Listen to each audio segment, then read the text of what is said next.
ನೆತ್ತಿಗೆ ತಗುಲಿತು. ನನ್ನ ಪ್ರೇಮ ಬಾಂಧವ್ಯಕ್ಕೆ ಅಡ್ಡಯಿಸಿದ ಕುರಿಮರಿಗೆ ತಕ್ಕ ಪಾಠ ಕಲಿಸಿಕೊಟ್ಟೆ.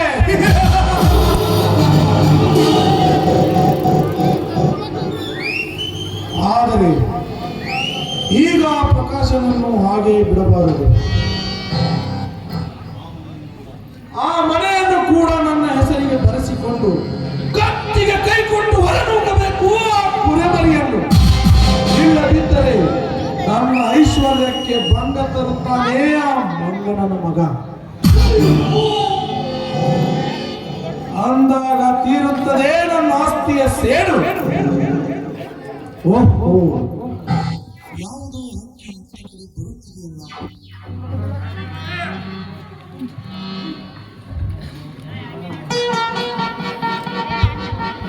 ಸುಶೀಲಾ, ಹೇಳ್ಬೇಕಾಗಿತ್ತು. ಏನಿಲ್ಲ, ಸ್ವಲ್ಪ ನಿಲ್ಲು ಅಂದೆ ಅಷ್ಟೇ.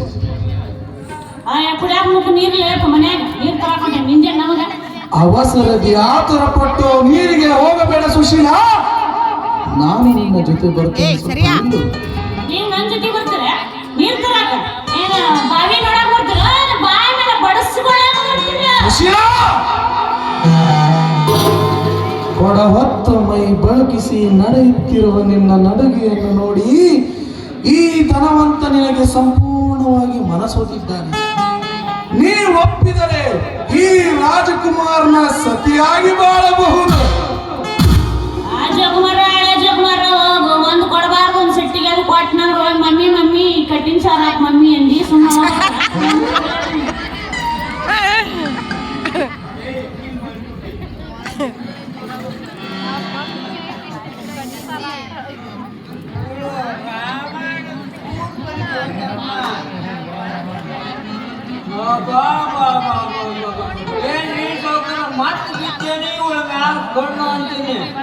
ಇದೊಂದು ಸಮಯ ಹೋಗಲಿ, ಇನ್ನೊಮ್ಮೆ ಸಿಕ್ಕಾಗ ತೋರಿಸುವೆ ನನ್ನ ಪರಾಕ್ರಮ.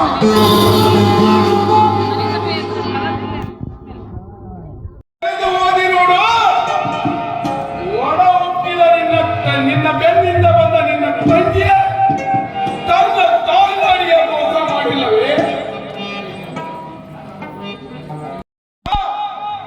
ಸರ್ಕಾರ ಹಾಕಿದ ಅನ್ನ ತಿಂದು ಸರ್ಕಾರದ ಸೇವೆ ಮಾಡಿ ನಂತರ ಸಾಕಾರದಿಂದ ಮಾತನಾಡಲು ಕಲಿ.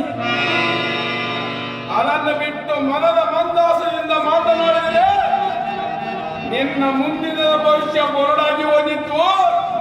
ಎತ್ತರ ನಿನ್ನಂತ ಹುಚ್ಚನಿಗೆ ಅವರೇ ನನ್ನ ಸಂಸಾರವನ್ನು ಮುಚ್ಚು ನೂರು ಮಾಡಿಕೊಳ್ಳುತ್ತೇನೆ ಎಂಬುದನ್ನು ಮಾತ್ರ ಮರೆತು ಬಿಡು ಮಗನ ಪಟ್ಟ. ನಾನೊಬ್ಬ ನಿಷ್ಠಾವಂತ ದೇಶ ಸೇವಕನೆಂಬುದನ್ನು ಮಾತ್ರ ಮರೆಯಬೇಡ. ನನ್ನ ಭಾರತ ಮಾತೆಗೆ ಅಲ್ಲದ ವ್ಯವಹಾರಗಳನ್ನು ಮಾಡಿ ನನ್ನ ತಾಯಿಗಳನ್ನು ಚಿತ್ರಗೊಳಿಸುತ್ತೇನೆಂದು ಪರದೇಶವು ಗಂಟೆತ್ತಿ ಬಂದರೆ ಅದರ ಕಣ್ಣನ್ನು ಕೀಳುತ್ತದೆ ಎಂಬುದನ್ನು ಮಾತ್ರ ಮರೆಯಬೇಡ. ನನ್ನ ಪ್ರಾಣ ಮೀಸಲಿಟ್ಟಿರುವುದೇ ನನ್ನ ಭಾರತ ಮಾತೆಗೆ. ಅಂತ ಸೂರ್ಯರು ಎಷ್ಟೋ ಜನ ಉರುಳಿ ಹೋಗಿದ್ದಾರೆ. ಅದು ನಿಮ್ಮಂತ ಮೂರ್ತ ಸೂಳೆ ಮಕ್ಕಳಿಂದ.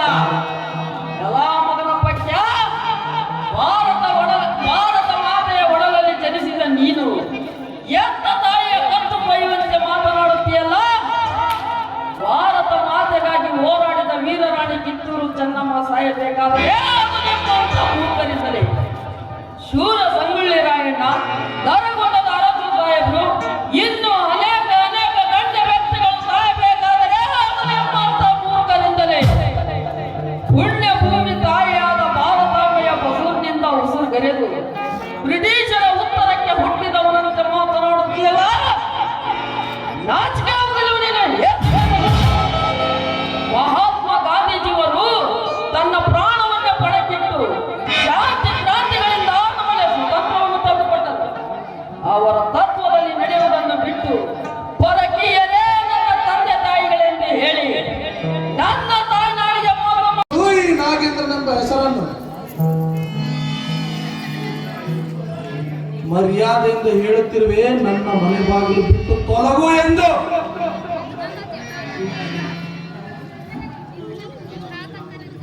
ನನ್ನ ಮನೆಗೆ ನಾನು ಬಂದರೆ ಎಷ್ಟು ಸೊಕ್ಕಿನಿಂದ ಮಾತಾಡ್ತೀವ?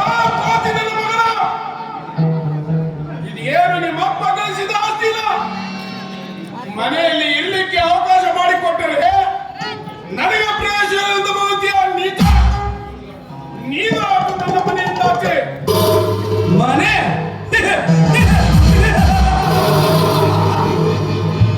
ಮನೆ ಎಲ್ಲಿದೆ ನಿನ್ನ ಅರಮನೆ? ಪ್ರಕಾಶ್, ಎಂದು ನಿನ್ನ ತಂದೆ ತಂಗಿಯರನ್ನ ಕತ್ತಿಗೆ ಕೈಕೊಟ್ಟು ಹೊರನೂಕಿದೆಯೋ ಅಂದೇ ಹಾರಿ ಹೋಯಿತು ನಿನ್ನ ಹೆಸರಿಗೆ ಮನೆ.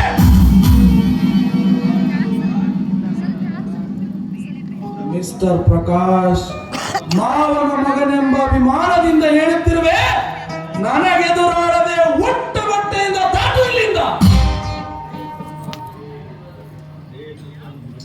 ಲೇ ತುತ್ತು ಅನ್ನಕ್ಕೆ ಗತಿಯಿರದ ತಿರುಕ, ನನ್ನ ಮನೆ ಅನ್ನ ತಿಂದು ಸೊಕ್ಕಿನಿಂದ ಮಾತಾಡ್ತೀರೋ ಕೋಕಿನ ಮಗನ? ನನ್ನ ಸಿರಿತನದ ಹೆಸರನ್ನು ಕೇಳಿದರೆ ಇಡೀ ಸರ್ಕಾರವೇ ನನ್ನ ಎಂತೆಲ್ಲ ತಿಂದು ಬಾಳಿದ ಬೀದಿ ಬಿಕಾರಿ ನನಗೆ ಹಕ್ಕಿಲ್ಲವೆಂದು ಹೇಳ್ತೀಯ? ನಿನಗಷ್ಟೇ ಏಕೆ, ಆ ನಿಮ್ಮಪ್ಪ ನಾರಾಯಣನಿಗೂ ಹಕ್ಕಿಲ್ಲ ನನ್ನ ಮನೆಯಲ್ಲಿ. ನಿಮ್ಮಪ್ಪ ಶ್ರೀಮಂತನಾಗಿ ಮೆರೆಯಬೇಕಾದರೆ ನನ್ನ ಆಸ್ತಿಯನ್ನು ಎತ್ತಿ ಹಾಕಿ ನನ್ನ ತಂದೆ ತಾಯಿಗಳಿಗೆ ಅನ್ಯಾಯ ಬಗೆದು ಕಣ್ಣಲ್ಲಿ ಮಣ್ಣು ಹಾಕಿ ಸುಣ್ಣದ ಗೋಡಿ ನಾಡಿಗೆ ಬಿದ್ದಿದ್ದಾನೆ ಆ ನಿಮ್ಮಪ್ಪ. ಅದಕ್ಕೆ ಪ್ರತೀಕಾರವಾಗಿ ನಿನ್ನ ಆಸ್ತಿಯನ್ನು ನನ್ನ ಹೆಸರಿಗೆ ಮಾಡಿಕೊಂಡಿರುವೆ. ಈಗ ನೀವು ತಿರುಗಿರಿ ತಂದೆ ಮಕ್ಕಳು ಬೀದಿ ಭಿಕಾರಿಗಳಾಗಿ. ಬಿಕಾರಿ?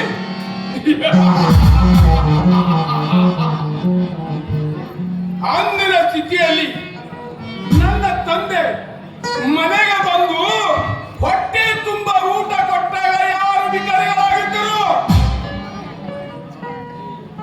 ಏ ನಾಗೇಂದ್ರ, ಒಳ್ಳೆಯ ಮಾತಿನಿಂದ ಹೇಳುತ್ತಿರುವೆ, ನನ್ನ ಆಸ್ತಿ ಜೊತೆ ಆಟ ಆಡಬೇಡ. ನಿನ್ನ ಘಟ ಇಲ್ಲೇ ಬೀಳುವುದು ಖಂಡಿತವೆಂದು ತಿಳಿದುಕೋ. ಅನ್ಯಾಯವಾಗಿ ನೂರಾರು ಮನೆಯಿಂದ ಬಾಳನ್ನು ಹಾಳು ಮಾಡಿ ನನ್ನ ಆಸ್ತಿಗೆ ನಿನ್ನ ಆಸ್ತಿಯನ್ನು ಹೇಳುತ್ತಿರುವ ನಿನ್ನ ವಕೀಲ ವೃತ್ತಿಗೆ ನಾಚಿಕೆ ಬರುವುದು? ಏ ನಾಚಿಕೆ ಬದಿಗಿರಿಸಿದ ನರಾದ ಮನೆ, ಪುಣ್ಯವಂತ ಶ್ರೀಮಂತ ನೆನೆಸಿಕೊಂಡ ನಿನ್ನ ತಂದೆ ತಂಗಿಯರನ್ನ ಕತ್ತಿಗೆ ಕೈಕೊಟ್ಟು ಹೊರನೂಕುವಾಗ ಬರಲಿಲ್ಲವೇ ನಿನಗೆ ನಾಚಿಕೆ? ಅನ್ಯಾಯವಾಗಿ ಕುಬೇರನನ್ನು ಹೊಡೆದು ಮನೆ ಬರೆಸಿಕೊಂಡಾಗ ಬರಲಿಲ್ಲವೇ ನಿನಗೆ ನಾಚಿಕೆ? ಪಾಪ, ಹೊಟ್ಟೆಗೆ ಹಿಟ್ಟಿಲ್ಲದೆ ಕಾಡಡವೆಯಲ್ಲಿ ಜೀವನ ಸಾಗಿಸಿ ಮದುವೆಯಾಗದ ನಿನ್ನ ತಂಗಿ ಎತ್ತಿರುವ ಸವಿತಾಳನ್ನು ಶೀಲಗಿಳಿಸಿ ಒಂದು ಹೆಣ್ಣಿನ ಬಾಳನ್ನೇ ಹಾಳು ಮಾಡಿದ ನಿನ್ನಂತ ಅರಿವಿಲ್ಲದ ಶೋಧಕ್ಕೆ ನಾಚಿಕೆ. ನಾಗೇಂದ್ರ, ನನ್ನ ವೈಯಕ್ತಿಕ ವಿಷಯದಲ್ಲಿ ಭಾಗವಹಿಸಿ ಮಾತಾಡೋಕ್ಕೆ ನಿನಗೆ ಅಧಿಕಾರವಿಲ್ಲ. ನೀನು ಹೇಳುತ್ತಿರುವ ವಿಷಯ ನನಗೂ ಚೆನ್ನಾಗಿ ಗೊತ್ತು. ಹರಿದು ಹೋಗುತ್ತಿರುವ ಹಳ್ಳದಲ್ಲಿ ಯಾವುದೇ ಆಧಾರವಿಲ್ಲದ ಒಂದು ಹೆಣ್ಣನ್ನು ಕೈಕಾಲು ಕಟ್ಟಿ ಎಸೆದು ಆ ಹೆಣ್ಣಿಗೆ ನಾನೇ ಯಜಮಾನನೆಂದು ಸರ್ಕಾರದಿಂದ ಪರಿಹಾರ ತಿಂದಿಯಲ್ಲ, ನೀನಂತ ಪಾಪಿಷ್ಟ. ಶಿವ ಪಾರ್ವತಿ ಅಂತಿರುವ ಗಂಡ ಹೆಂಡತಿರನ್ನು ಅಗಲಿಸಿ ಬಂಡಗೆಟ್ಟೆ ಹೆಣ್ಣಿನ ಜೊತೆ ಸಂಸಾರ ಮಾಡ್ತಿಲ್ಲ, ನೀನಂತ ಪಾಪಿಷ್ಟ.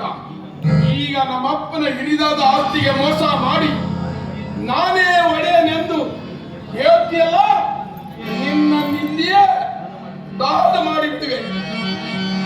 ದಹನ?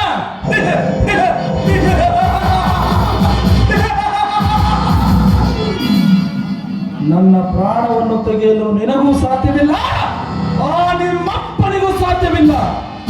ನೀನೊಂದೇ ನನ್ನ ಮೈ ಮುಟ್ಟಿ ಬಾಗಿಲು ದಾಟಿದ್ದೇ ನಿಜವಾದರೆ ನೀನು ಹೆಣವಾಗಿ ಬೀಳುವೆ ನಿಂತ ಜಾಗದಲ್ಲಿ. ತಕ್ಷಣ ನಿನ್ನ ಆಸ್ತಿ ನನಗೆ ಬೇಕಿದ್ದರೆ ಕೋರ್ಟಿನಲ್ಲಿ ಕೇಳಿಕೋ, ಇದು ಯಾರ ಆಸ್ತಿಯನ್ನು? ಕೋರ್ಟಿಗೆ ಹೋಗುವ ಮುನ್ನ ನಿನ್ನ ಕೊಲಗೈದು ನನ್ನ ಆತ್ಮ ಶಾಂತಿ ಮಾಡಿಕೊಂಡು ಶರಮನಿಗೆ ಹೋಗುತ್ತದೆ. ಮುಗೀತು ನಿನ್ನ ಆಯುಷ್ಯ.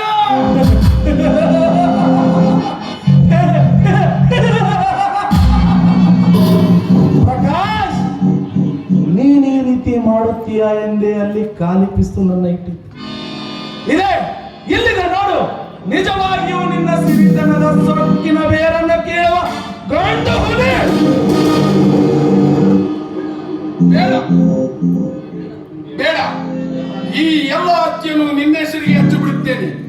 ನನಗೆ ಇದು ಒಮ್ಮೆ ಜೀವದಾನ ಕೊಟ್ಟು ಬಿಡು, ಸಂತೋಷದಿಂದ ಈ ಹತ್ಯೆಯನ್ನು ನಿನಗೆ ಬಿಟ್ಟು ಕೊಡುತ್ತೇನೆ. ನಿನ್ನ ತಂದೆ ಏನಾದರೂ ನನ್ನ ತಂಟೆಗೆ ಬಂದರೆ ಅದಕ್ಕೆ ನಾನೇ ಜವಾಬ್ದಾರರು. ಇದು ನಿಜ ತಾನೇ? ದೇವರನಿಗೂ ಸತ್ಯ. ಹಾಗಾದರೆ ಈ ಎಲ್ಲ ಆಸ್ತಿ ಬಿಟ್ಟು ಹೋಗುವ ಮುನ್ನ ನಿನ್ನ ಸಿರಿತನದ ಐಶ್ವರ್ಯಳಾದ ಈ ಮನೆಯನ್ನು ಇನ್ನೊಂದು ಬಾರಿ ಕಣ್ತುಂಬ ನೋಡಿ ಆನಂದದೇ ಕಣ್ಮುಚ್ಚಿ ಹೊರಟು ಹೋಗು. ಹೊರಟು ಹೋಗುವೆ ನಾಗೇಂದ್ರ, ಹೊರಟು ಹೋಗುವೆ. ಈ ಮಹಾಲಕ್ಷ್ಮಿ ಶ್ರೀಮಂತ ನಾರಾಯಣಿಗೆ ಒಲಿದು ಬಂದು ತಾಯಿಯಾಗಿದ್ದರೆ ತಂದೆ ಮಕ್ಕಳನ್ನು ಒಂದುಗೂಡಿಸುತ್ತಾಳೆ. ಇಲ್ಲದಿದ್ದರೆ ಇಂದಿನಿಂದ ನಿನ್ನ ಕೈಶರಿಯಾಗುತ್ತಾಳೆ.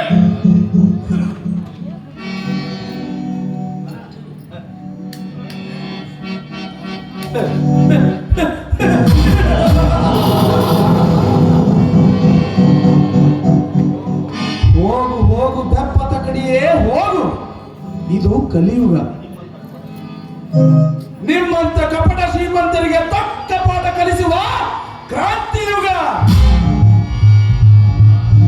ಪ್ರಕಾಶ್, ನಿಮ್ಮಪ್ಪ ಬರೀ 10 ಕೂರಿಗೆ ಆಸ್ತಿಯನ್ನು ಎತ್ತಿ ಹಾಕಿದರೆ ನಾನು 150 ಕೂರಿಗೆ ಆಸ್ತಿಯನ್ನು ಎತ್ತಿ ಹಾಕಿದೆ.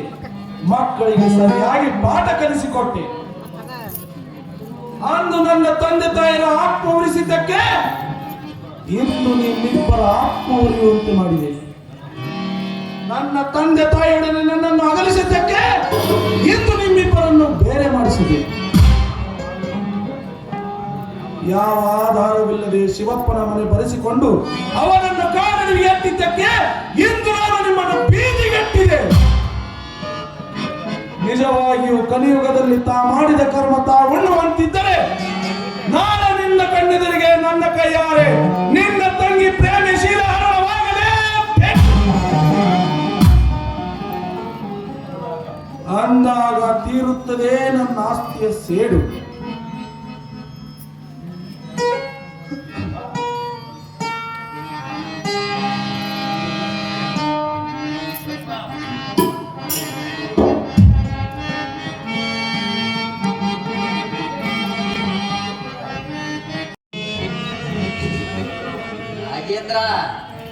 ನೀನೊಂದು ಮಲಗಿದ ಸರ್ಪವೆಂದು ಎದುರಿಸುವೆಯಾ? ಆ ಸರ್ಪಕ್ಕೆ ವಿಷ ಸರ್ಪವಾಗಿ ನಾನು ಕಾದುಕೊಳ್ತಿರುವೆ.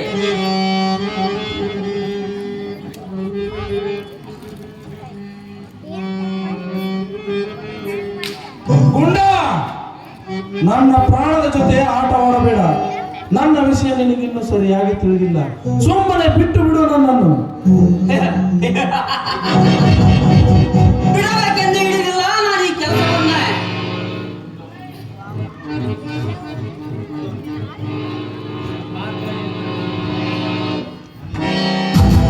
ನಾಗೇಂದ್ರ,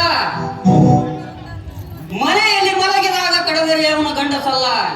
ಕಾಡಡಿಯಲ್ಲಿ ಬೇಟೆಯನ್ನು ಓಡಾಡಿಸಿ ಬೇಟೆಯಾಡದಂತೆ ನಿನ್ನ ಪ್ರಾಣದೊಡನೆ ಈ ರೀತಿ ನಾಟಕ ಮಾಡಿ ನಿನ್ನ ನೆಲ್ಲಿಗೆ ತಂದಿರುವೆ.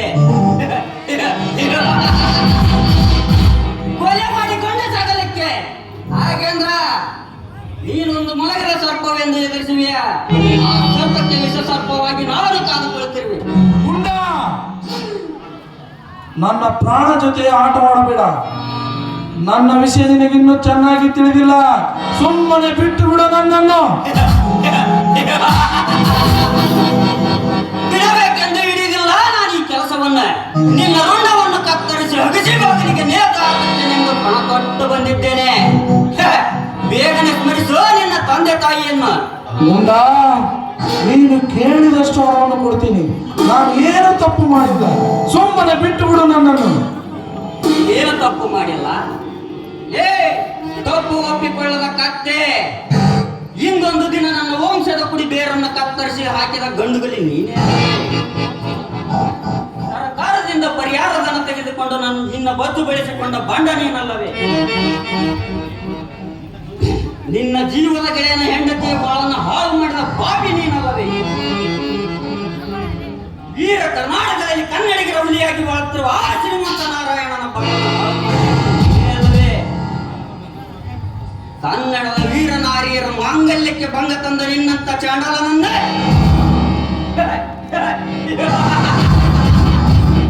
ಹಾಗೆ ಸುಮ್ಮನೆ ಬಿಡಲೆ ಮುಗೀತು ನಿನ್ನ ಆಯಸ್ಸ.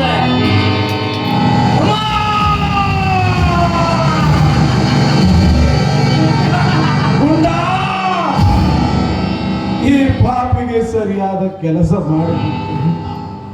ನಾನೊಬ್ಬ ಈ ಸಮಾಜದಲ್ಲಿ ಪಾಪಿ. ಆಸ್ತಿಯನ್ನು ಕಳೆದುಕೊಂಡು ಈ ರೀತಿ ನಾಟಕ ಮಾಡಿದ್ದು ನಿಜ.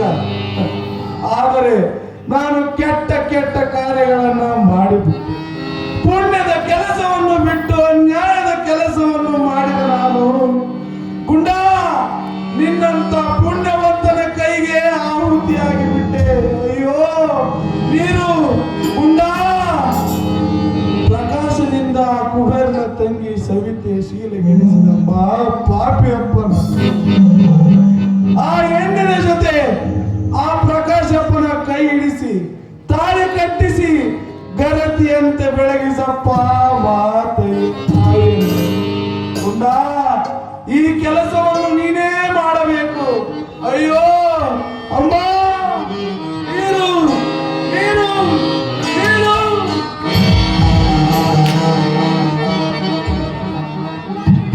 ಏನು ಸತ್ಯದಿಂದ ದೇಶ ಸೇವೆ ಮಾಡುತ್ತಿರುವ ಕುಬೇರನ ತಂಗಿಯ ಚೀಲಕ್ಕೆ ಕಾರಣವೇ ಪ್ರಕಾಶ್.